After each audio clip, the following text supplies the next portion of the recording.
and we're prepared to use the money that we save from the cost of buying processed bread and send it to GSA. Tim Garrison and I have already had this discussion. We're prepared to pay for that. We have not seen a cost-benefit analysis yet, so I would want to know like the return on investment and as far as when will those funds be coming in, because that will have a direct budget. Thank you. I'd appreciate copies.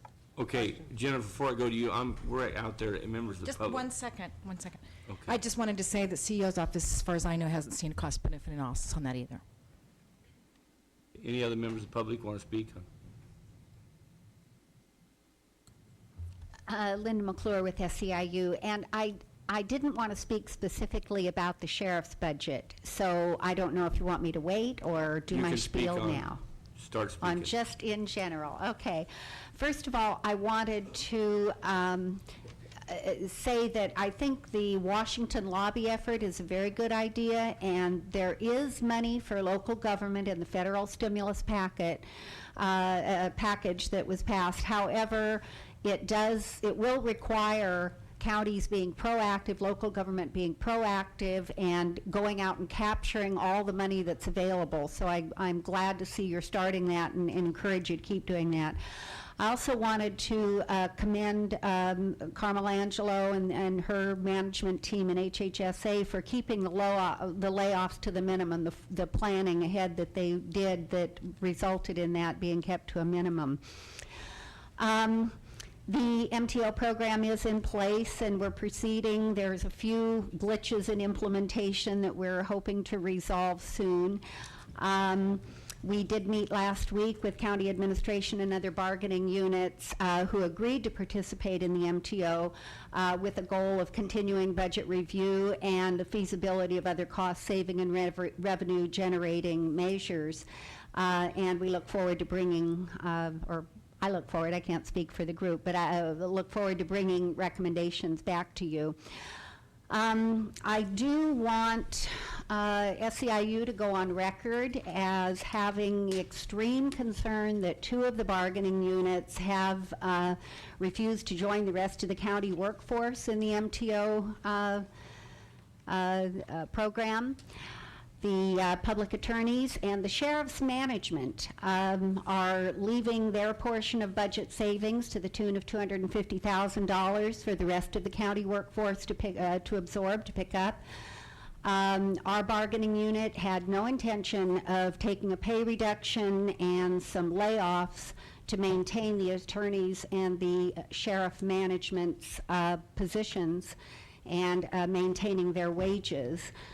We believe the county is violating our agreement by not holding all the bargaining units to the same standard of MTO or equivalent in cost savings. I do want to clarify that I'm talking about the sheriff's management, not the deputies. The Deputy Sheriff's Association came through very well in cost savings and continue to work on that. Maybe you should look at layoffs with sheriff management if you're looking at layoffs in the sheriff's department. Regarding a hire freeze, every orientation, we're hiring new people in this county. So there's not a hiring freeze. I do urge that, particularly in these 2 bargaining units who have refused to participate in the MTO program, that you do not just do the lip service hire freeze, but a hard hire freeze, and if not layoffs. And in just finishing up, I am again writing a check, donating a day's pay to the county for the last MTO day. Those of you who are doing this as well, I want to let you know this is really helping with morale in the county. I understand that most of the administrators in the county are doing this. I can't overstate the level of resentment I hear out there of the refusal by the ones of you who aren't doing this in the county workforce. A tremendous level of resentment. I understand that you are the lowest paid administrators in the county.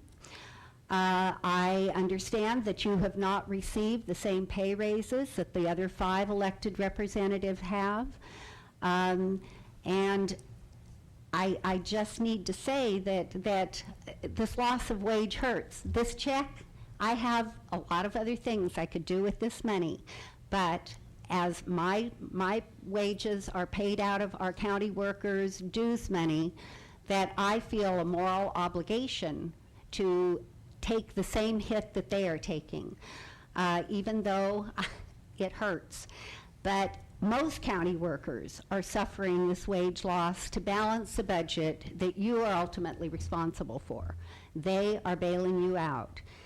And this loss of wages, we have single heads of household, parents who are supporting a family, that it's hurting everyone. And I'm going to ask once again that those of you who have chosen not to do this, that you reconsider and take the same level of hit out of your paycheck that everyone else in the county is taking. Could I comment? Sure. And then I'd like to we're gonna- comment, Ms. McClure. Actually, the supervisors have already absorbed more than the sheriff, the auditor, percentage-wise. Supervisor Colfax did a rough calculation of what that would be. And given the COLAs that we didn't receive and the escalation of the other elected salaries, and bear in mind, elected officials are not employees. And we're not subject to collective bargaining rights. We don't receive paid vacations. We don't receive sick leave. We don't accrue benefits. The other elected officials do. So in those calculations, if the MTOs continue, let's say through June, which is approximately 12 days, those of us that didn't receive the COLAs, those historically on the board, have already absorbed more than the percentage-wise, than the other elected officials. So I think that needs to be noted. Any other members of the public want to speak on this? Sure. Meredith, come forward. Meredith Lenta, District Attorney. Thank you for an opportunity to address all of you on these issues, and I just want to make some clarification.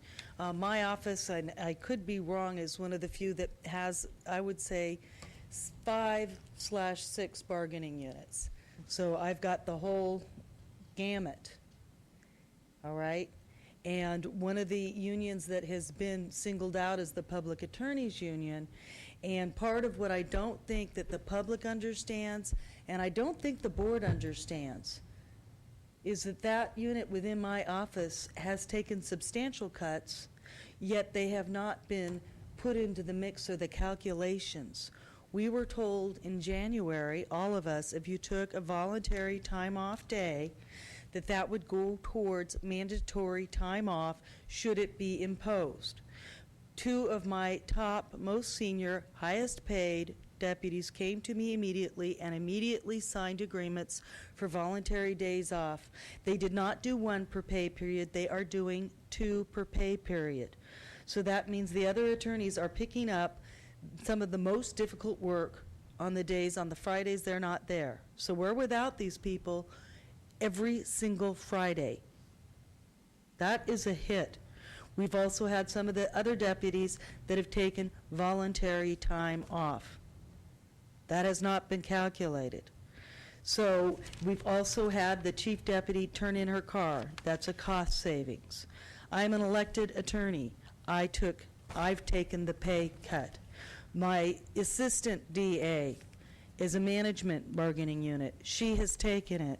So I just think you need to know, although, and the attorneys have got different areas that they work in our different offices in the county, but coming from the district attorney's office, we have absorbed the loss. They have done it, and the credit hasn't been given because they took it in more in the equivalent section than in actually agreeing to the MTO days. We also basically have had a forced layoff for our Fort Bragg office. A forced layoff since October. That position was approved before the end of the year. I went through my